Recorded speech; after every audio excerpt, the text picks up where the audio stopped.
Hello everyone, welcome back. I am Kiran और हम कर रहे हैं PGDSLM course, that is post graduate diploma in school leadership and management. Subject code is MES 004। ठीक है, block 1 की यूनिट 2 हम कर रहे थे। So today I am going to catch from where we left of.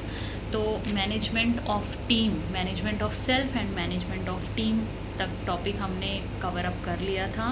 सो आज के लेक्चर में हम कर रहे हैं management of the school, that is topic 2.4.3 according to IGNOU study material.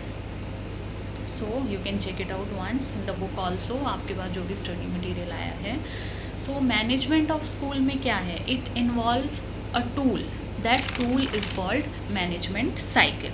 ठीक है, तो इस टूल में हमारे पास 5 स्टेप्स हैं। मैनेजमेंट साइकिल में हमारे पास 5 स्टेप्स हैं। ठीक है, so first is planning about the school और about the academic year, then organising, then execution, then monitor and then evaluation. ठीक है, तो स्कूल को या तो हमें सेटअप करना है या हमें एक एकेडमिक ईयर को सेटअप करना है। ठीक है, उसमें चाहे हमें फाइनेंशियल सेटअप करने हैं या अपने जो भी हमारे टारगेट्स हैं उनको सेटअप करना है।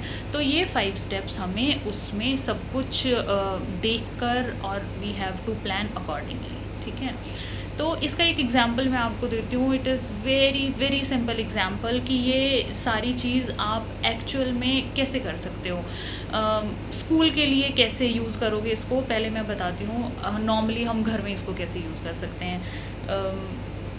कोई भी, अब मान लो आपको एक नींबू पानी बनाना है। ठीक है, तो नींबू पानी बनाने के लिए सबसे पहले हम प्लान करेंगे कि यस, आज शाम को 4 बजे आई हैव टू मेक नींबू पानी। ठीक है, सो ये प्लानिंग हो गई। उसके बाद ऑर्गेनाइज़ करेंगे हम, we will check it out, नींबू है घर में, सॉल्ट है, शुगर है, नहीं है, all this. So this is organise. अब एग्जीक्यूट करेंगे कि actually we will start making nimbu pani by using a pan or a jug and we'll put some water and some lemon and some salt in that. So that is actual practical execution. And then हो गया monitor. अब monitor हम कैसे करेंगे कि हाँ, हमने सब कुछ इसमें डाल दिया कि नहीं डाल दिया है प्रॉपरली। ठीक है, लेमन हो गया, सॉल्ट हो गया, ठीक है, सब कुछ हो गया। सो that is monitoring. And last is evaluation. तो भाई अब जो नींबू पानी बन गया है उसको इवेल्युएट कैसे करेंगे? क्या सिर्फ मैं इवेल्युएट कर लूँ और ख़राब भी बना होगा तो से कि नहीं बहुत टेस्टी बना है। सो इवेल्युएशन के लिए we can serve it to others. ठीक है, so that others tell me the actual feedback कि कैसा बना है। तो they can taste it and they can evaluate it, salt ज़्यादा था या कम था, नहीं नींबू पानी तो बहुत अच्छा बना है, या नहीं शुगर थोड़ी ज़्यादा थी, it should be I am diet and calorie specific person, तो I want less sugar in that. ठीक है, so this is just a very lame example I am giving, so that आपको ये सारे स्टेप्स याद रहें कि किसी भी काम को करने के लिए हमें क्या करना होता है। पहले प्लान करना होता है, उसको ऑर्गेनाइज करना होता है, उसको एग्जीक्यूट करना होता है, फिर उसको मॉनिटर करना होता है, देखना होता है, फिर उसको इवेलुएट करना होता है, यानी उसको जज करना होता है ये काम हमारा कितना सही हुआ और कितना सही नहीं हुआ। ठीक है, तो ये 5 पॉइंट्स आपको लर्न करने ही करने हैं, ये आपके मेन हेडिंग्स बनेंगे। अब इन 5 पॉइंट्स के अंदर भी छोटे छोटे सब हेडिंग्स बनेंगे। ठीक है, कि अगर हमने किसी भी काम को प्लान करना है तो उसके अकॉर्डिंग हम आगे क्या करेंगे उसके लिए। तो प्लानिंग में क्या स्टेप्स इंक्लूड होंगे, तो सबसे पहले इंक्लूड होगा रिव्यू। ठीक है, उसके बाद होगा goal, then policy and then indicators. ठीक है, review, goal, policy and indicators. तो रिव्यू में हम क्या करेंगे, अगर हमें इस एकेडमिक ईयर का स्कूल सेटअप देखना है, ठीक है, या हमें उस चीज़ के बारे में पता लगाना है, तो क्या कर सकते हैं कि हम जो लास्ट ईयर की इवेल्युएशन इन्फॉर्मेशन है उसको यूज़ कर सकते हैं कि लास्ट ईयर क्या करिकुलम था या स्टूडेंट्स का क्या रिज़ल्ट रहा, कौन सी टेक्स्ट बुक यूज़ की गई, टीचिंग मेथड्स कौन से यूज़ किए गए, ठीक है, टेक्निक्स कितनी अच्छी हमने यूज़ करी या हमने बिल्कुल भी कोई टेक्निक्स यूज़ नहीं करी, कोई लैब एक्सपेरिमेंट स्टूडेंट्स को नहीं करवाया या कोई हैंड्स ऑन लर्निंग एक्टिविटीज़ हमने करवाई कि नहीं करवाई। तो पीछे वाले साल को रिव्यू करके और उसकी जो भी कमियां हैं उनको देख के अब हम अपना प्लान कर सकते हैं नेक्स्ट एकेडमिक ईयर, राइट। फिर है गोल। अब हमें एक गोल सेटअप करना पड़ेगा, ठीक है, कि इस एकेडमिक ईयर में इस स्पेसिफिक स्कूल के लिए हमें ये चीज़ तो अचीव करनी ही करनी है, ठीक है। देन पॉलिसी, तो पॉलिसी हमें फॉर्मुलेट करनी पड़ेगी, ठीक है। पूरा जो भी हमारा एडमिशन प्रोसीजर है या जो भी हमारा सेटअप है उसके लिए हमें कुछ पॉलिसीज़ बनानी पड़ेंगी। जैसे एक पॉलिसी फॉर एग्जांपल बना सकते हैं कि हम अपने स्कूल में equal number of seats provide करेंगे to boys and to girls, ठीक है। और जो स्टूडेंट्स जो भी सब्जेक्ट पढ़ेंगे हायर क्लासेस में उनको एक प्रोजेक्ट हर स्टूडेंट को करना ही करना है। So that is a kind of policy, right. And all subjects जो भी आप पढ़ रहे हैं उसकी कोई स्पेसिफिक प्रैक्टिस बुक होनी ही चाहिए कि स्टूडेंट जस्ट रोट लर्निंग और एक ही बुक से नहीं करेंगे, उसको प्रैक्टिस बुक से भी वर्कआउट करेंगे हर चैप्टर को, ठीक है। So these are the policies which can be formulated for a school. Then आता है indicators of success. As the name suggest कि जो सक्सेस है उसके इंडिकेटर्स क्या हैं, ठीक है। कि इसके लिए एग्जांपल लेंगे कि हम एक इंडिकेटर्स होते हैं कि ना 4 लेवल होते हैं लर्निंग इंडिपेंडेंसी के लिए, ठीक है। हम ये मानते हैं कि हाई स्कूल तक पहुंचने तक बच्चा जो है वो इंडिपेंडेंट लर्नर बन जाना चाहिए of the level 3 out of 4 levels.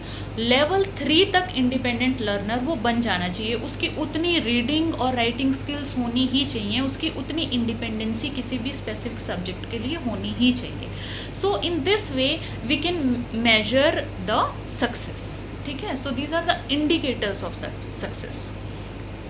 उसके बाद आता है सेकंड जो आपका मेन हेडिंग है ऑर्गेनाइजिंग, कि ऑर्गेनाइज कैसे करेंगे। इसके अंदर आप सब हेडिंग्स लिखेंगे। Number 8 decision making, then task and then authority, ठीक है। अब अगर हमें कोई भी चीज़ ऑर्गेनाइज करनी है तो हम उसके लिए डिसीजन मेकिंग करेंगे कि क्या डिसीजंस लेंगे, क्या कमेटी बनाएंगे, कौन उसका लीडर होगा, उस कमेटी के कुछ सेट गोल होंगे, कितना बजट हम टोटल उसमें यूज़ करेंगे एंड ऑल दिस, ठीक है।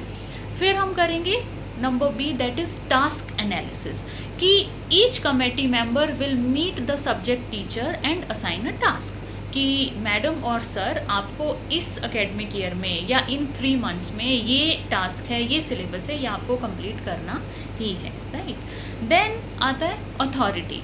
तो अथॉरिटी कौन लेगा, कैसे, तो जो भी रिस्पॉन्सिबिलिटी है और जो अथॉरिटी है वो उस स्पेसिफिक सब्जेक्ट एक्सपर्ट की होगी या उस सब्जेक्ट टीचर की होगी कि this is the task given और मेरी अथॉरिटी है and I have to complete it in so and so time after 3 months और 6 months और 1 year, ठीक है। तो that was the organising area. अब हमें जो भी हमारा सेटअप है उसको एक्चुअल में एग्जीक्यूट करना है। एज आई टोल्ड यू कि अब हमें एक्चुअल में नींबू पानी बनाना है, ठीक है। तो हमें पानी भी भरना है, शुगर भी डालनी है, सॉल्ट भी डालना है, लाइक दिस। इसमें है लीडरशिप का रोल एक आता है कि एज हेड टीचर या as principal, as leader, you are involve in providing appropriate leadership to your team, ठीक है। Then communication. अब जो भी लीडर है वो उसको ओपन कम्युनिकेशन इस्टेब्लिश करनी है अपने स्टाफ मेंबर्स या अपनी टीम के साथ, सो दैट वो ओपनली कम अप कर पाएँ आपको ये बताने के लिए कि दीज आर द इश्यूज़, ये प्रॉब्लम है या ये फाइनेंशियल इश्यूज़ हैं या ये मटेरियल इश्यूज़ हैं कि ये रिसोर्सेज हमें नहीं मिल पा रहे हैं, because of this we are not able to finish this task properly, या this is the good thing and I am doing it very nicely, और ये मेरे पास अबंडेंस अवेलेबल है और ये काम ईजिली हो सकता है, राइट। Then motivation. तो ऑब्वियसली मोटिवेशन तो is very very important as head teacher या स्कूल लीडर, ठीक है। तो आपको अपनी टीचर्स को, अपनी टीम को प्रॉपर मोटिवेट करना है सो दैट वो जो भी आपने काम दिया है उसको एक स्पेसिफिक टाइम में और बहुत अच्छे तरीके से कंप्लीट कर पाएँ एंड लेटर ऑन आप उनको रिवॉर्ड कर सकते हो, आप उनको अप्रिशिएट कर सकते हो इस काम के लिए। Then 4th point is monitoring. अब आपको मॉनिटर करना है, तो मॉनिटर कैसे करोगे, चेक करोगे सबसे पहले, एंड दैट चेक जैसे मैंने लास्ट यूनिट्स में भी बताया है, एज हेड टीचर और एज प्रिंसिपल आपको कॉन्टीन्यूसली या कांस्टेंट चेक नहीं रखना है। जो चेक है, जो मॉनिटरिंग है, that should be intermittent, maybe in a week और मे बी आफ्टर 15 days और maybe in a month, ठीक है। So that is the check. उसके बाद है टारगेट, कि target can be adjusted according to the availability of the resources, ठीक है, कि ये रिसोर्सेज अवेलेबल थे या ये मटेरियल रिसोर्सेज तो अवेलेबल थे ही नहीं, ठीक है, वाइट बोर्ड तो था ही नहीं, तो ये हमारा ये काम पूरा नहीं हो पाया, या जो भी प्रोजेक्टर्स क्लास में लगे हैं दे आर नॉट वर्किंग, तो इस वजह से इतने 3 months में ये काम नहीं हो पाया। So that's okay, that can be done next month and that can be finished properly. उसके बाद है guiding to complete specific task properly. तो एक हेड टीचर या लीडर का काम है कि वो गाइडेंस प्रोवाइड करे, या तो ट्रेनिंग की फॉर्म में या वर्कशॉप की फॉर्म में या प्रोजेक्ट मेथड से, जिससे भी कि जो भी उसके स्टाफ को इश्यूज आ रहे हैं, जो भी अगर प्रॉब्लम है तो वो सॉल्व करी जा सके, कि उनको किस चीज़ की रिक्वायरमेंट है, कि प्रॉपर वर्कशॉप चाहिए या उनको मेथडोलॉजी चेंज करनी चाहिए या उनको किसी स्पेसिफिक स्पेशल ट्रेनिंग की ज़रूरत है, right. Then evaluating, this is the 5th step. तो evaluating, as I told you, नींबू पानी बनाया है, उसका फीडबैक कैसे पता चलेगा? When you will serve it to others. Similarly with the school and the academic year, ठीक है। तो वही सेम पॉइंट आएगा, इंडिकेटर्स ऑफ सक्सेस, ठीक है, जो हमारी सफलता है उसको हम कुछ इंडिकेटर्स हैं उसके थ्रू मेजर करेंगे। एज आई टोल्ड यू कि लेवल 4 तक होता है, तो हम जो क्लास 8 तक के स्टूडेंट हैं या हाई स्कूल के स्टूडेंट हैं, वो लेवल 3 तक उनकी रीडिंग राइटिंग स्किल्स होनी ही चाहिए। इफ़ इट इज़ देयर तो इट मीन्स यू आर पास, ठीक है। तो इंडिकेटर ऑफ सक्सेस आपका कंप्लीट हो रहा है and you have done good in that, your school, your academic year have done good in that, right? Then comes next topic, that is functional areas of educational management. Functional areas, कि जो भी हम education को manage कर रहे हैं किसी भी स्कूल में, तो उसके एक्चुअल फंक्शनल एरियाज़ कौन से हैं, ठीक है। मैंने इसको 6 पार्ट्स में डिवाइड किया है। इग्नू स्टडी मटेरियल में बहुत बड़ा सा, आई थिंक अराउंड 2 pages का एक चार्ट दिया हुआ है, which I find quite difficult to learn. मतलब मैं तो हर point I was not able to learn, तो मैंने इसको थोड़ा सा आप लोगों के लिए समराइज़ कर दिया है। बहुत ही बेसिक पॉइंट्स डाले हैं जो आपको याद रह सकते हैं और आपको ईजी लगेंगे when you will read it. तो इसको आप एज इट इज़ पेपर में इन पॉइंट्स को भी लिख दोगे तो I think that is more than sufficient. इनको लिख दो और इनको थोड़ा सा प्रॉपरली एक्सप्लेन कर दो, ठीक है। तो फंक्शनल एरियाज़ पहले होते कौन से हैं, ठीक है। जैसे एडमिशन प्रोसेस हो गया, ये फंक्शनल एरिया है। टीचिंग लर्निंग, स्टूडेंट की इवैल्यूएशन, ह्यूमन रिसोर्स का management, then financial management and then infrastructure management. These are the 6 की फंक्शनल एरियाज, ठीक है, स्कूल को मैनेज करने के लिए। तो अब जो भी हमारा ये मैनेजमेंट टूल मैंने आपको बताया ना, मैनेजमेंट टूल के लिए 5 मैंने आपको पॉइंट्स बताए हैं नींबू पानी वाले एग्जाम्पल की तरह से। तो प्लानिंग करेंगे, ऑर्गेनाइज करेंगे, फिर उसको एग्जीक्यूट करेंगे, मॉनिटर करेंगे और फिर इवेलुएट करेंगे। तो इन 6 की फंक्शनल एरियाज़ में इन सारे टूल्स को कैसे यूज़ करना है। अगर मान लो हम प्लानिंग कर रहे हैं तो एडमिशन प्रोसेस को हम कैसे प्लान करेंगे, ठीक है। क्या देखेंगे हम, पहले हमें एडमिशन पॉलिसी बनानी पड़ेगी और फीस स्ट्रक्चर प्लान करना पड़ेगा। सो दैट इज़ एडमिशन प्रोसेस की प्लानिंग। टीचिंग लर्निंग को कैसे प्लान करेंगे, सिलेबस को प्लान करके। स्टूडेंट की इवैल्यूएशन कैसे प्लान करेंगे, असेसमेंट का टाइम रखेंगे और यूनिट टेस्ट का टाइम रखेंगे कि कब कब हमें ये कंडक्ट करने हैं। देन ह्यूमन रिसोर्स यानी टीचिंग और नॉन टीचिंग स्टाफ को कैसे मैनेज करेंगे, मैन पावर की प्लानिंग करके कि इतने हमारे पास टीचर्स हैं, इतनी हमें और ज़रूरत है टीचर्स की, इतना नॉन टीचिंग स्टाफ है, सफिशिएंट है या नहीं है, कौन और नया अपॉइंट करना है। This way human resource management हो जाएगा। फाइनेंशियल रिसोर्सेज को कैसे मैनेजमेंट करेंगे, गोल्स फॉर कैपिटल ग्रोथ, यानी हमारा कोई एक गोल रखेंगे कि इतनी कैपिटल ग्रोथ हमारी इस एकेडमिक ईयर में होनी ही चाहिए। इंफ्रास्ट्रक्चर को कैसे मैनेज करेंगे, ठीक है, by looking at the facility कि हम कितनी फैसिलिटी आज हम दे रहे हैं और हम इसको इंक्रीज़ कैसे कर सकते हैं, तो उसके बारे में प्लान करेंगे। मान लो कि आज 2 वाटर कूलर हैं, नहीं नेक्स्ट 3 मंथ्स में हम एक और लगवा देंगे, ठीक है, so that will be beneficial for students. तो इस तरह से हम इसको इंफ्रास्ट्रक्चर को प्लान कर सकते हैं। अब आता है ऑर्गेनाइज, कि ये जो सारे की फंक्शनल एरियाज़ हैं इनको ऑर्गेनाइज कैसे करेंगे, ठीक है। अब जो भी एडमिशन प्रोसेस है उसके लिए क्या करेंगे, distribution of admission form and prospectus वो देंगे सबको जो भी हमारे स्कूल में आ रहा है। फिर टीचिंग लर्निंग को कैसे ऑर्गेनाइज करेंगे, टाइम टेबल बनाएंगे और टेक्स्ट बुक का सिलेक्शन करेंगे कि हमें इस ऑथर की या इस पब्लिशर की ये टेक्स्ट बुक चाहिए। स्टूडेंट को कैसे इवेलुएट करेंगे, अगेन असेसमेंट को शेड्यूल करेंगे कि हमें मंथली असेसमेंट लेनी है या क्वार्टरली लेनी है या 6 मंथ्स में लेनी है। ह्यूमन रिसोर्स को कैसे ऑर्गेनाइज करेंगे, हर टीचर को या नॉन टीचिंग स्टाफ को कुछ स्पेसिफिक रोल्स एंड रिस्पॉन्सिबिलिटीज़ देके हम उनको मैनेज करेंगे। फाइनेंशियल मैनेजमेंट कैसे होगी, बजटिंग करेंगे, ठीक है। I will explain it later on budgeting क्या प्रोसेस होती है, ठीक है। पर बजटिंग में हम पूरा जो हिसाब है पैसे का, उसमें वो सब इन्वॉल्व होता है, कितनी फ़ीस आई है, कितना एक्सपेंडिचर हुआ है, ठीक है, हमें अब और क्या बाय करना है, उसके लिए हमारे पास कितनी अमाउंट अवेलेबल है, कितना हम इस चीज़ पे खर्च कर सकते हैं, तो वो सारा बजटिंग में होता है। देन इंफ्रास्ट्रक्चर मैनेजमेंट, वो कैसे होगा कि अब हम नेक्स्ट प्लान हमारा क्या होगा इंफ्रास्ट्रक्चर में, ठीक है, या बिल्डिंग में किस मेंटेनेंस की रिक्वायरमेंट है, सिक्योरिटी हमारी कैसी है, या हम नहीं अभी हमारे पास गेट पे 2 गार्ड्स हैं, हमें एक और चाहिए हेल्प आउट करने के लिए या स्टूडेंट्स को लाइन अप करने के लिए, so that they be safe and secure, ठीक है। तो उसके लिए हम प्लान करेंगे एंड उस चीज़ को हम ऑर्गेनाइज करेंगे।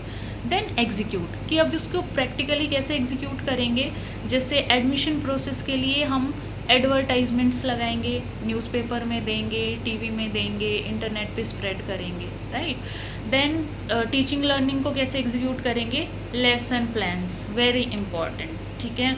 एवरी वीक जो टीचर्स हैं they can make a lesson plan so that इस वीक में क्या होने वाला है वो उसको एग्जीक्यूट कर पाएँ। फिर स्टूडेंट्स को कैसे इवेलुएट करेंगे, ग्रेडिंग करके, ठीक है। और ग्रेडिंग एज आई से, मतलब जो मेरा मानना है कि ग्रेडिंग सिर्फ मार्क्स की नहीं होनी चाहिए, ठीक है। हम I believe in holistic growth of the students, grading should be according to the overall personality of the students, ठीक है। उसका स्टूडेंट का बिहेवियर, स्टूडेंट की पर्सनैलिटी, उसका कॉन्फिडेंस, ठीक है। जो स्टूडेंट थोड़े से कम हैं कैसे हम उनको आगे ला सकते हैं, कैसे हम उनका कॉन्फिडेंस बूस्ट अप कर सकते हैं। So this is my personal grading for a student. Then हम ह्यूमन रिसोर्स को कैसे एग्जीक्यूट करेंगे कि उनको ट्रेनिंग्स प्रोवाइड कर सकते हैं और उनका हम परफॉर्मेंस को एनालाइज कर सकते हैं। फाइनेंशियल रिसोर्सेज को कैसे मैनेज करेंगे कि जो भी हमारा बजट है उसको हम डेली या वीकली चेकआउट करेंगे, ठीक है, या उसको प्लान करेंगे प्रॉपरली। इंफ्रास्ट्रक्चर के लिए हम कैसे एग्जीक्यूट करेंगे कि जो भी हमारी बिल्डिंग है, जो भी हम अभी नई चीज़ें कर रहे हैं उसमें क्या काम चल रहा है, कितनी प्रोग्रेस हुई है, उसको देखकर we can execute, we can start doing the things कि दिस इज़ द पोर्शन, इसमें वाइट वॉश की ज़रूरत है तो we should go with that, ठीक है। या कुछ और जो भी इंफ्रास्ट्रक्चर में कमी है तो उसको हम कैसे ठीक करेंगे, कैसे स्टार्ट करेंगे उसको मैनेज करना। देन मॉनिटर, अब एडमिशन प्रोसेस को मॉनिटर कैसे करेंगे, अटेंडेंस रजिस्टर देख के कितने स्टूडेंट्स का एडमिशन हुआ है, कितने जो स्टूडेंट्स थे वो फॉर्म्स प्रोस्पेक्टस लेकर गए हैं बट एडमिशन नहीं हुआ है, कितने स्टूडेंट्स एब्सेंट चल रहे हैं, कितने स्टूडेंट्स ने एडमिशन विड्रॉ कर लिया है। So this way we can monitor the admission process.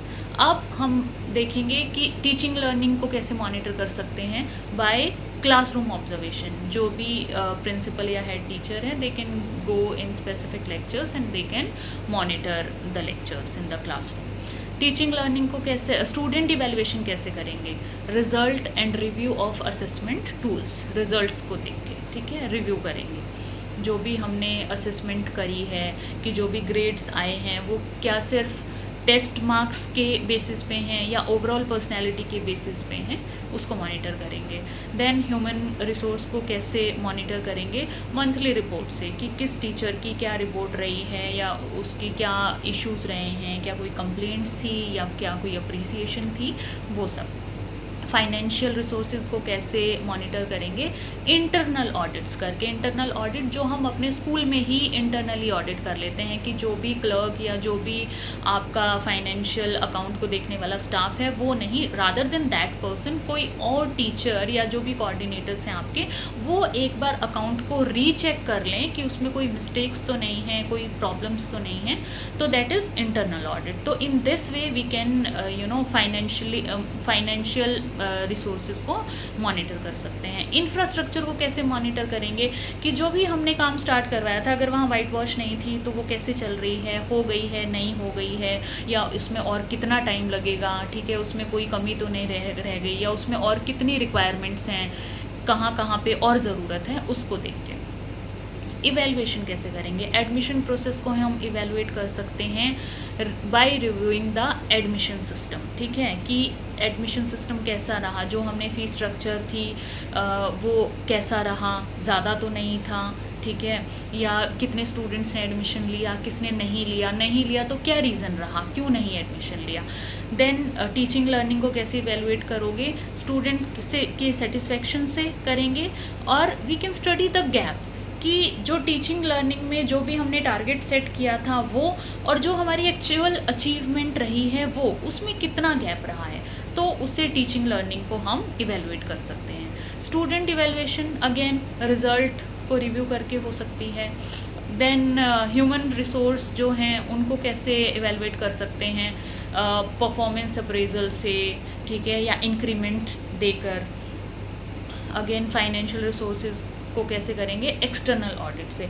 इस बार कोई बाहर से हम ऑडिटर्स को बुलाएंगे और वो स्कूल का ऑडिट करेंगे, ठीक है, that is how we can evaluate the financial resources. और इंफ्रास्ट्रक्चर जो मैनेजमेंट है उसको कैसे इवेलुएट करेंगे, by looking at the effectiveness of utility, कि जो भी हमारे पास जो भी रिसोर्सेज अवेलेबल थे, हमारी जो भी इंफ्रास्ट्रक्चर था, उसकी कितनी यूटिलिटी रही है, या वहाँ वो कहाँ उसमें कमी रही है, कितना हमें और आगे, क्या हमें अपनी बिल्डिंग को और बढ़ाने की ज़रूरत है, या this corner and this part of the school was least utilise, तो इसको हम किसी और चीज़ में कन्वर्ट कर सकते हैं, या यहाँ हम एक लाइब्रेरी और बना सकते हैं, ठीक है, या सिक्योरिटी हमारे स्कूल की कैसी रही, क्या कोई कमी रही, मेंटेनेंस या क्लीनलीनेस स्कूल में कैसी रही, तो इस सब के बेसिस पे हम स्कूल को इवेलुएट कर सकते हैं, ठीक है।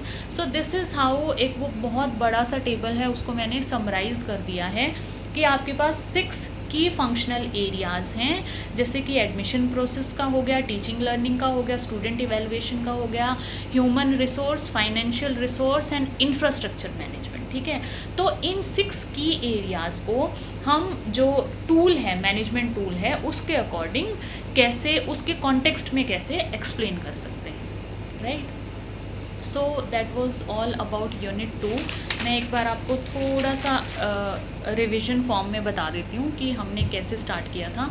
सबसे पहले मैंने बताया था मैनेजमेंट क्या होता है, किसी भी चीज़ को प्लान करना, उसको मैनेज करना, एंड देन उसको लुक आउट करना, to keep an eye on that thing, कि हाँ, उस जो भी हम स्कूल सेटअप कर रहे हैं या जो भी ऑर्गेनाइजेशन है, to keep an eye on that is called management, ठीक है। सिमिलरली एजुकेशनल मैनेजमेंट में जो भी हम प्लान कर रहे हैं या मैनेज कर रहे हैं, तो to oversee that educational system या that school is called educational management. Then scope क्या है एजुकेशनल मैनेजमेंट का, इसमें मैंने बताया था एक एडमिनिस्ट्रेशन पार्ट होगा और एक डिफरेंट पार्ट है जिसमें क्या आता है management of self, management of team and management of school. उसके बाद स्कूल एज ऑर्गेनाइजेशन क्या होता है, मैंने बताया था कि उसके कुछ ऑब्जेक्टिव होंगे, कुछ फंक्शंस होंगे, कुछ रिस्पॉन्सिबिलिटी होंगी, कुछ टास्क प्रोवाइड किए जाएंगे और कुछ उसका अपना टारगेट होगा उस ऑर्गेनाइजेशन का।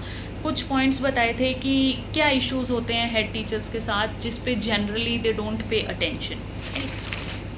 Then scope of educational management, can be explained by using 3 factors. सबसे पहले management of self, then management of team and then management of school. ठीक है, मैनेजमेंट ऑफ सेल्फ के लिए मैंने आपको जॉय हैरी मॉडल बताया था, उसके थ्रू आप एक्सप्लेन कर सकते हो।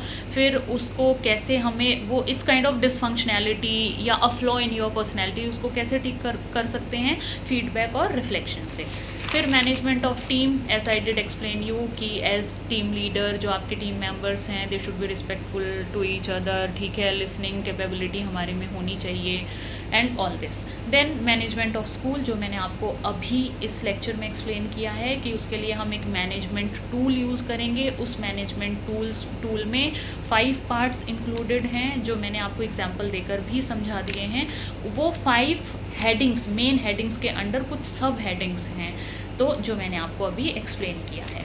देन फंक्शनल एरिया क्या है एजुकेशन मैनेजमेंट के, जो कि स्टडी मटेरियल में बड़ा सा चार्ट दिया हुआ है, मैंने समराइज़ कर दिया है। 6 की फंक्शनल एरियाज़ हैं, उनको हम जो आपका मैनेजमेंट टूल है उसके कॉन्टेक्स्ट में कैसे एक्सप्लेन करेंगे, वो मैंने अभी आपको समझाया है। एंड इन दिस वे जो यूनिट 2 ब्लॉक 1 यूनिट 2 के इम्पॉर्टेंट टॉपिक्स थे वो मैंने आपको सारे एक्सप्लेन कर दिए हैं। I am done with unit 2 और मैं इसके फ़ोटो साथ में अपलोड कर दूँगी इनके नोट्स के। और नेक्स्ट टाइम हम ब्लॉक 1 की यूनिट 3 स्टार्ट करेंगे, बट उससे पहले as I told you earlier also, मैं वो 1 मिनट 1 पेज समरी आपको ज़रूर दूंगी इस यूनिट 2 की, सो दैट आपको लास्ट टाइम या एग्ज़ाम टाइम में, इवन ये जब भी आप लर्न करते हो तो उसके बाद आपको एक समराइज नोट्स मिल जाते हैं, तो वो बहुत ईजिली आपको हेल्प करेगा लर्न करने में। एटलीस्ट आपको मेन हेडिंग्स बहुत जल्दी लर्न हो जाएंगे, उसके नीचे आप एक्सप्लेन तो अपने वर्ड्स में ईजिली कर सकते हो। सो this is the completion of unit 2 and next time हम यूनिट 3 स्टार्ट करेंगे। Till that time stay connected. अगर आपको रियली मेरे लेक्चर्स हेल्पफुल लग रहे हैं, आपको पढ़ना अच्छा लग रहा है, तो please I request you to like and subscribe my channel and keep learning, keep going. Thank you.